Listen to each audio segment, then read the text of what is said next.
নমস্কার স্যার। নমস্কার। নমস্কার, বসো। ধন্যবাদ ম্যাম। ধন্যবাদ স্যার। কি নাম তোমার? আমার নাম ঝিনুক নাগ স্যার। ঝিনুক নাগ। ঝিনুক শব্দের মানে কি?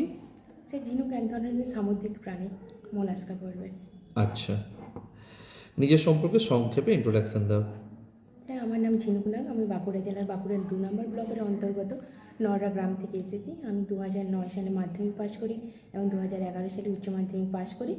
এরপর আমি আমার শিক্ষকতার স্বপ্ন লক্ষ্য নিয়ে 2013-2015 শিক্ষাবর্ষে পুরুলিয়া গভর্নমেন্ট স্পন্সর পিটিটিআই থেকে 2 বছরের ডিএলএড কোর্সটি সম্পন্ন করি।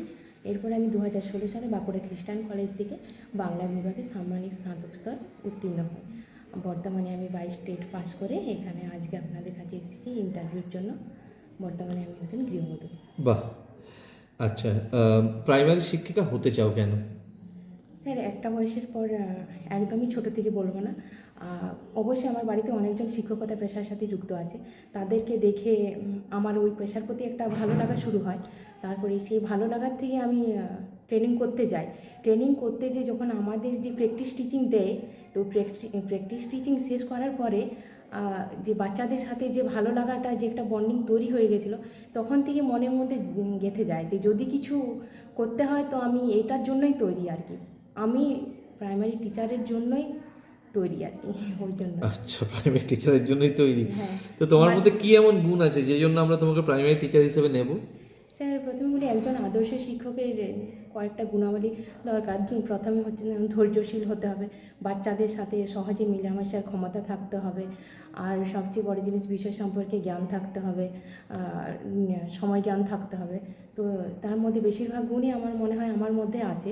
তো আমার মনে হয় আমি এই পেশার জন্য যোগ্য। যদি আপনারা আমাকে সেই সুযোগটা করে দেন তাহলে আমি আমার আবার 200% দিয়ে পরে চেষ্টা করবো।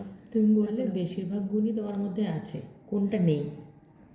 ম্যাম আমার মধ্যে গুণ আমার মনে হয় যে আদর্শ শিক্ষকের যেগুলো আছে দরকার, তার মধ্যেও যেহেতু এখন আমি টিচার হবার জন্য এসেছি, এখনও পরিপূর্ণ হয়নি।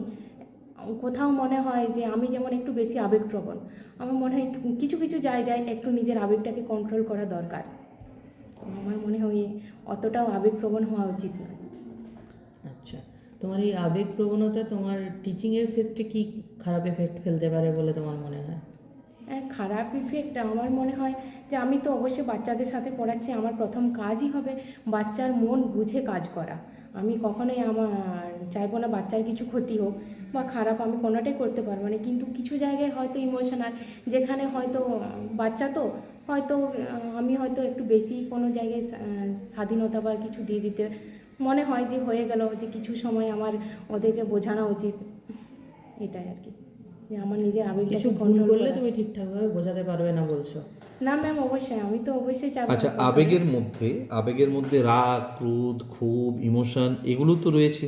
হ্যাঁ অবশ্যই স্যার। তাহলে এই এই আবেগগুলো যদি তোমার বেশি হয়ে যায় তাহলে তো তুমি ছোট ছোট শিক্ষার্থীদের ক্ষেত্রে তো ক্ষতিকারক ওটা। না স্যার, আবেগ বেশি বলতে আমি যে অনেকগুলো আবেগে আপনি যেগুলো বললেন প্রত্যেকটা আবেগের অন্তর্ভুক্ত, কিন্তু আমি রাগী নই। তো আমার মনে হয় যে আমি ওটা রাগটাকে কন্ট্রোল করতে পারবো। একজন ব্যক্তি হিসাবে আমার মনে হয় আমার তোমার ইমোশনটা ফেসের কন্ট্রোল মধ্যে তো করা কিন্তু দরকার। রাগ আছে। আচ্ছা। তোমার ফেসের মধ্যে তো রাগ আছে। তুমি কি সত্যিই রাগী নাও? তুমি কি দেখে যেমন যাও না, ভাবো না দেখি। না স্যার, আমার মধ্যে ধৈর্যটা প্রচুর আছে, আমি সহজে রাগি না। একদম 100%? হ্যাঁ স্যার। আচ্ছা, এনইপি 2020-তে শিক্ষকের ভূমিকা বা শিক্ষিকার ভূমিকার কথা বলা হয়েছে, কি বলা হ্যাঁ হয়েছে? স্যার, এনইপি 2020-তে আমাদের প্রথম কাজই হচ্ছে শিক্ষার্থী কেন্দ্রিক, শিক্ষার্থীর সর্বাঙ্গীন বিকাশ সাধন করা। এখানে প্রথমে বলা হয়েছে যে শিক্ষক বা শিক্ষার্থী কখনো মানে উচিত নয় যে শুধুমাত্র মুখস্থ করে পাঠ পরিকল্পনা দেওয়া বা তাদেরকে বিষয়বস্তু জ্ঞান দেয়। শিক্ষকের কাজ হচ্ছে শিক্ষার্থীকে হাতে কলমে শিক্ষা দিয়ে বিভিন্ন বিষয় নিয়ে শিক্ষা দেওয়া উচিত, যেটা এনইপিতে বলা হয়েছে। বিশেষ করে যেমন শিক্ষার্থীরা শিখবে পড়ার পাঠ্যপুস্তকের সাথে সাথে তারা কোডিং শিখবে, পোর্টারি শিখবে। তো শিক্ষকের কাজ হবে সেগুলো তাদেরকে সাহায্য করা, কোডিং শিখতে, পোর্টারি শিখতে, কার্পেন্টারি শিখতে সাহায্য করা, যেটা তাদের সর্বাঙ্গীন বিকাশে সাধন করবে। এছাড়া স্মার্ট ক্লাসের কথা বলা হয়েছে। তো একজন আদর্শ শিক্ষককে এনইপি 2020 অনুযায়ী তো শিক্ষক বা শিক্ষিকার উচিত যে স্মার্ট ক্লাস পরিচালনা করার দক্ষতাটা থাকতে হবে। আচ্ছা, জয়ফুল টিচিং বলা হয়েছে? হ্যাঁ স্যার, জয়ফুল টিচিংয়ের কথা বলা হয়েছে। ঠিক আছে। কোন প্রশ্ন আছে? না।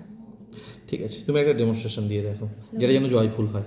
আচ্ছা, ধন্যবাদ স্যার। ঠিক আছে, স্যার আমি কি চক ডাস্টটা ব্যবহার করতে পারো। হ্যাঁ, স্যার আমি সেমিকোপটিকে আদর্শ ক্লাসরুম হিসেবে ব্যবহার করছি। হুম, গুড মর্নিং স্টুডেন্টস, কেমন আছো সবাই? বাহ, ভালো? হ্যাঁ, আমিও খুব ভালো আছি। তোমরা তো জানো যখন আমি তোমাদের ক্লাসে চলে আসি তখন আরো বেশি করে ভালো হয়ে যায়। আচ্ছা, এই যে আমি ক্লাসে ঢুকছিলাম তখন তোমরা সবাই হাততালি দিচ্ছিলে, আমি ক্লাসে আস্তে আস্তে শুনতে পাচ্ছিলাম। তা তোমরা কি নিয়ে হাততালি, কি বিষয়ে হাততালি দিচ্ছিলে গো? কি বলছো রোহিত? কে শ্যাম ছবি এঁকেছে? কি ছবি এঁকেছে দেখি, আমাকে একটু দেখা। বাহ, দেখো শ্যাম কি সুন্দর একটা পাখির ছবি এঁকেছে। এই মিনা, পারভিন, তোমরা কিন্তু দেখছো শ্যাম কি সুন্দর ছবি এঁকেছে। ওইরকম শ্যামের মতন একটা ভালো ছবি মাঝে মাঝে ছবি আঁকার চেষ্টা করবে। আচ্ছা, শ্যামের জন্য তাহলে একবার জোরে হাততালি দিয়ে দাও। আচ্ছা, তোমরা কি কেউ বলতে পারবে এই হাততালির ইংরেজি কি?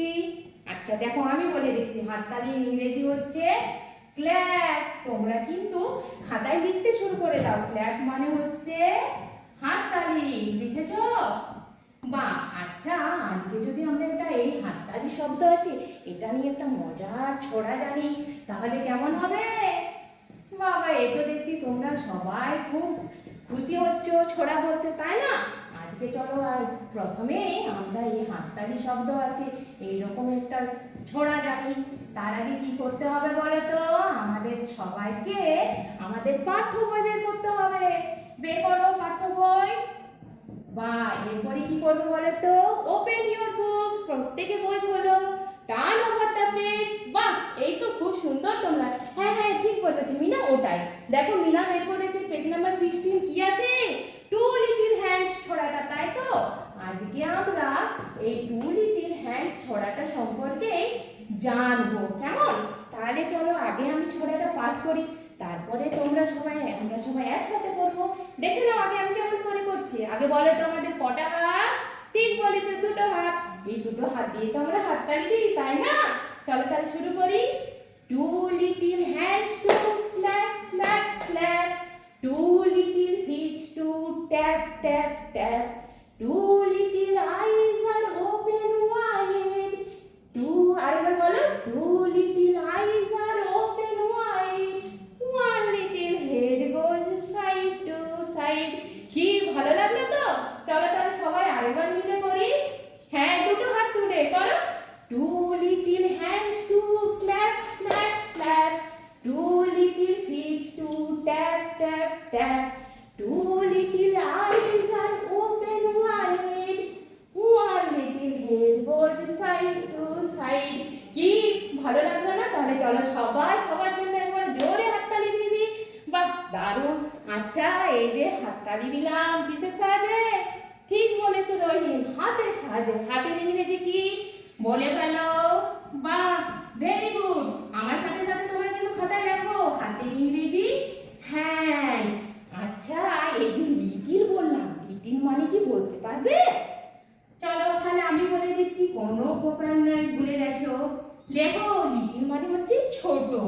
আমরা তো এখন ছোট ছোট, তোমরা তো ছোট বাচ্চা, তাই তোমাদের ছোট ছোট হাত, তাই তো? আচ্ছা বলো তো, হাতের ইংরেজি বললে আমরা কি বললাম, কিসের সাহায্যে আমরা চলি তাহলে বলো? হ্যাঁ, ঠিক বলেছো, পা। এই পায়ের ইংরেজি কি বলো তো? পায়ের ইংরেজি লেগ। লিখছো তো? আচ্ছা, ঠিক আছে, ঠিক আছে, ওকে ওকে। আচ্ছা দেখো, তাহলে আজকে আমরা কত কিছু ইংরেজি শিখলাম, তাই না? ঠিক আছে, এক মিনিট এখানে একটু বলে নিই। বোর্ড ওয়ার্কটা যখন করছো তখন একটা সিকোয়েন্স মেনটেন করো। দেখো, প্রথমে তুমি ইংরেজিতে ক্ল্যাপ লিখেছো, সেটাকে তুমি বাংলা বলেছো হাততালি, হ্যাঁ কি না বলো? দ্বিতীয়তে তুমি হাতে চলে এসছো, তার মানে বাংলা হাত, তার ইংরেজি তুমি বলছো হ্যান্ড। তার মানে এটা কি সিকোয়েন্সটা কি হচ্ছে? ফার্স্টেরটা ছিল ইংলিশ, তার বাংলা বললে, দ্বিতীয়তে বাংলা বলে তার ইংলিশ বলছো, তৃতীয়তে আবার কি এসছে দেখো, লিটিলটা। ইংলিশ এসছে তারপরে তার বাংলা। এবারে দেখো হঠাৎ তোমার ডান সাইডে বাংলা আবার চলে এসছে, আবার ইংলিশ। মানে এটা এটা কি হচ্ছে? তোমার ইংরেজি আর বাংলার যে কম্বিনেশন, সেটাতে সিকোয়েন্স মেনটেন হচ্ছে না। ইয়া শূন্য। তাহলে এটা যদি তুমি একটা সিকোয়েন্সে রাখতে, যে তুমি হয়তো বাংলাগুলোই বলছো, তার ইংলিশটা বলছো, আচ্ছা, তাহলে ঠিক ছিল। তুমি হয় বাংলা বলে ইংলিশ বলো, অথবা ইংলিশ বলে বাংলা বলো, ঠিক না? ব্যাপারটা বুঝতে পেরেছো? এক, এটা একটা ক্লিয়ার। এবার লেসন বানানটা বলো। হ্যাঁ স্যার, আমার লেসন বানানটা তাহলে ওই জায়গাটা একটু গোল করো প্রথমে। তাহলে টুডেজ লেসন LESS এছাড়া গোল করবো না ও আইটা হবে না, তাই না?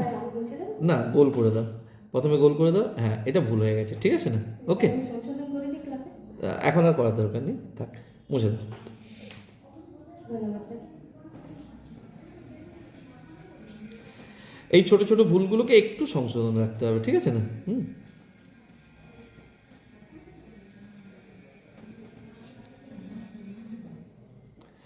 ঠিক আছে, বসো। ওকে, আর কোনো প্রশ্ন আছে? এক্সিটটা দেখে নিই। ঠিক আছে, এসো। ধন্যবাদ ম্যাম, ধন্যবাদ স্যার।